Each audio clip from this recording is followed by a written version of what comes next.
Hello everyone, आज हम लोग टेंस को आगे बढ़ाते हुए पास्ट की शुरुआत करेंगे। जैसे हमने प्रेजेंट में चार टाइप्स देखे, simple present, present continuous, present perfect continuous. ठीक उसी तरह से पास्ट में भी हम लोग चार टाइप्स देखेंगे। तो आज पास्ट का सबसे पहला टाइप है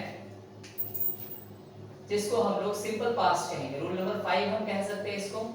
प्रेजेंट के चार हो गए और ये पास्ट का पहला, द नेम सिंपल पास्ट।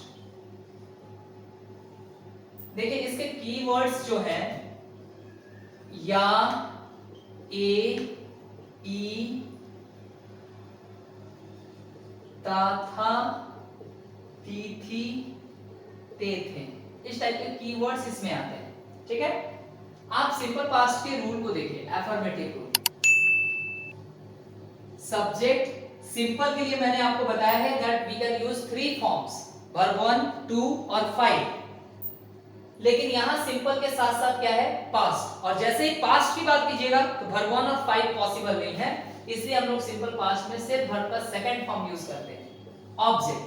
अब हम लोग नेगेटिव रूल की अगर बात करें तो सिंपल प्रेजेंट याद कीजिए, सिंपल प्रेजेंट के नेगेटिव में हम लोग डूडस का यूज करते हैं। तो ठीक उसी तरीके से सिंपल पास्ट के नेगेटिव में हम लोगों को डिड का यूज करना होगा और डिड के बाद हम लोग नॉट लगाएंगे। जैसा कि मैंने सिंपल प्रेजेंट में आपको ऑलरेडी बता रखा है, डू, डज और डिड, इनके बाद अगर आप वर्ब का यूज करते हैं तो वो वर्ब फर्स्ट फॉर्म में होना चाहिए। डिड के बाद अगर आप वर्ब का यूज करते हैं तो वो वर्ब किस फॉर्म में होना चाहिए, फर्स्ट फॉर्म में। ठीक है, आप ऐसा नहीं कि यहां V2 लिख दें वो सही हो जाएगा। आपके दिमाग में आएगा सर V2 लिखिए क्योंकि पास्ट है। पास्ट बताने का काम नेगेटिव रूल में कौन किया, डिड।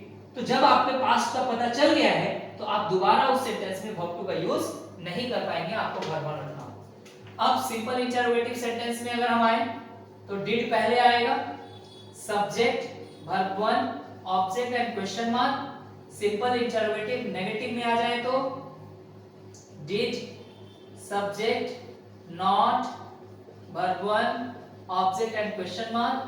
कंडीशनल इंटरोगेटिव रूल में आइए, क्वेश्चन वर्ड, उसके बाद ये रूल कॉपी हो जाएगा, did, subject, verb 1, object and question mark.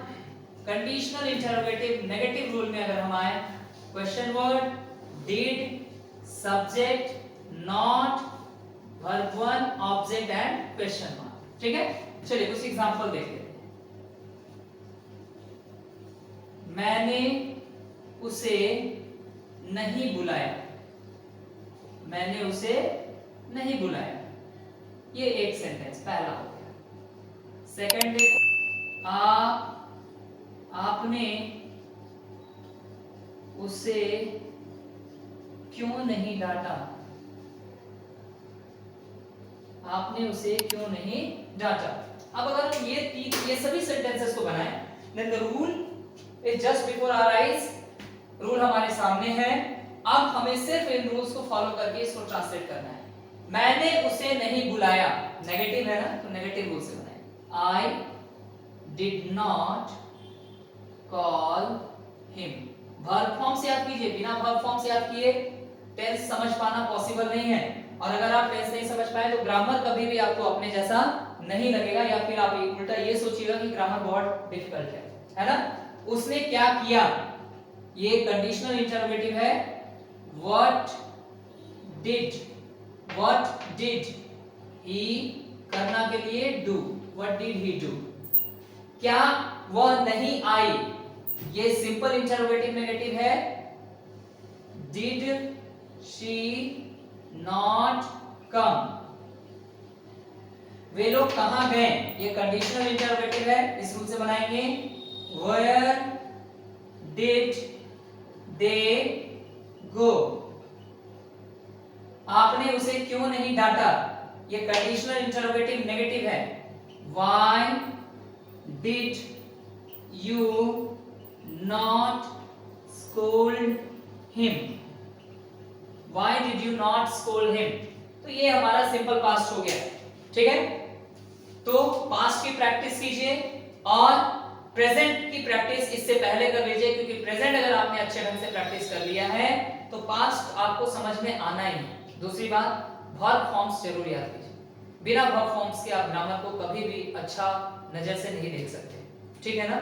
आप ग्रामर को कभी भी अपने लेवल पे अच्छा नहीं मान सकते, आप हमेशा ग्रामर को टफ मानिएगा, हमेशा आप उसमें कोई ना कोई कमियां ढूंढिएगा, ठीक है।